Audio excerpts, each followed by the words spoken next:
एक और बड़ी खबर इस वक्त सामने आ रही है। इजराइल की राजधानी जेरूसलम जो है उसमें वहां पर धमाके की आवाजें सुनी गई हैं। तो जेरूसलम में अब धमाके की आवाज सुनी गई है। जेरूसलम में कई धमाकों की खबर सामने आई है। तो कुछ देर पहले ही हमने ये जानकारी आपको दी थी कि इजराइल के कई शहरों में सायरन एक बार फिर से बजने लगे हैं, उसमें तेल अवीव भी शामिल था। लेकिन अब बड़ी खबर सामने आई है कि जेरूसलम में धमाके की आवाज सुनी गई है और कई धमाकों की आवाजें यहाँ पर सुनी गई हैं, यानी कि एक के बाद एक कई धमाके हुए हैं, ऐसी खबरें यहाँ पर सामने आ रही हैं। तो इजराइल के कई शहरों में सायरन यहाँ पर बजे हैं। आसिफ साहब, ये जो तस्वीरें हम इस वक्त दिखा रहे हैं, ये भले ही कल की तस्वीरें हैं, लेकिन ये तस्वीरें ये बयां कर रही हैं कि क्या स्थिति इस वक्त खड़ी हो गई है। और इसकी बहुत बड़ी वजह जो भी हम बात कर रहे थे अमेरिका रहा है, क्योंकि 10 दिन भले ही इजराइल और ईरान के युद्ध को हो गए थे, लेकिन ये और इंटेंस नहीं होता अगर अमेरिका इसमें शामिल नहीं होता, अगर अमेरिका इसमें इस तरह से बीच में नहीं आता।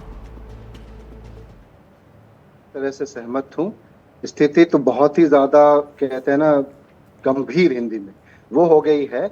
और जो एस्केलेशन हो रहा है, जो तस्वीरें हम देख रहे हो, जो न्यूज रिपोर्ट्स आ रही मीडिया की, उससे ऐसा लग रहा है कि ये फर्दर एस्केलेशन की तरफ बढ़ रहा है। जहां तक सवाल आपके अमेरिका से रिलेटेड है, तो अमेरिका ने ना तो अपनी पुरानी पास्ट की जो की गई गलतियां हैं उससे कोई सबक ली, चाहे आप इराक की बात करें, चाहे आप लीबिया की बात करें, चाहे आप सीरिया की बात करें, और ना ही जो ट्रंप इलेक्शन से पहले जिस तरह से ये कहते रहे कि वो युद्ध को किसी भी तरीके से आगे लेकर किसी भी मुल्क में, जबकि इंडिया के सीज फायर के सिलसिले में उनका नाम आया और ये कह रहे थे कि हम यूक्रेन और रशिया के बीच भी हम समझौता करवाएंगे और हर तरह से कोशिश करेंगे, खत्म करेंगे। उसके बिल्कुल कॉन्ट्रेरी बात यहाँ पे ये आ गई कि अमेरिका ने जो अटैक किया, और जब सारी दुनिया कह रही है कि इजराइल का कोई राइट नहीं बनता है ये इंटरनेशनल वायलेशन करके किसी की सॉवरेनिटी पे अटैक करने का, इसको बेस बनाने का। और ये जो न्यूक्लियर प्रोग्राम की बात चल रही है, जैसा मैंने अभी आपसे कहा कि इराक से भी सबक लेने की जरूरत थी,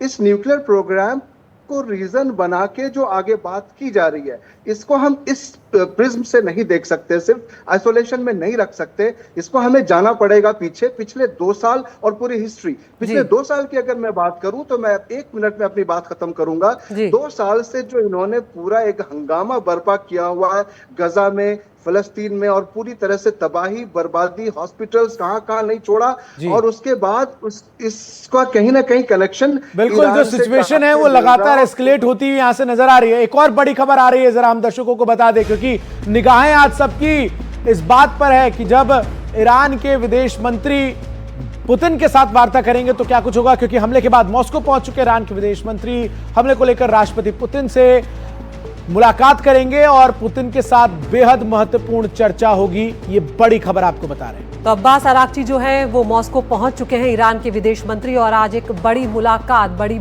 आमने सामने की बातचीत यहां पर होगी। और उन्होंने खुद ये कहा है कि राष्ट्रपति पुतिन से मैं मुलाकात करूंगा और बेहद महत्वपूर्ण चर्चा होगी। यहाँ पर लगातार चंदन हम देख रहे हैं कि एक के बाद एक कई देश इस तरह से सामने आए हैं, लेकिन एक और जो बड़ी बात यहाँ पर सामने आई है वो ये है कि ईरान को एटमी हथियार कौन देगा, ये एक बड़ा सवाल खड़ा हो गया। और ये सवाल क्यों खड़ा हुआ है, इसके पीछे वजह है पूर्व राष्ट्रपति रूस के दिमित्री मेदवेदेव का वो बयान, जिसमें उन्होंने कहा है कि कई देश ईरान को परमाणु हथियार देने को तैयार हैं और ईरान को सीधे परमाणु आपूर्ति को तैयार हैं कई देश। ये अपने आप में बहुत बड़ी बात है और इसीलिए ये सवाल उठ रहा है कि आखिर कौन से वो देश हैं जो ईरान को परमाणु हथियार तक मुहैया करवा सकते हैं। उन्होंने ये भी कहा है मेदवेदेव ने कि अमेरिकी हमलों से ईरान का शासन और मजबूत हुआ है और हमलों के बाद ईरान की जनता जो है उनमें भी एकजुटता बढ़ी है। ईरान पर हमले का अमेरिकी अभियान विफल रहा है और राजनीतिक रूप से भी अमेरिकी अभियान यहाँ पर विफल रहा है, ये मेदवेदेव कह रहे हैं। साथ ही उन्होंने कहा है कि ट्रंप ने अमेरिका को युद्ध की तरफ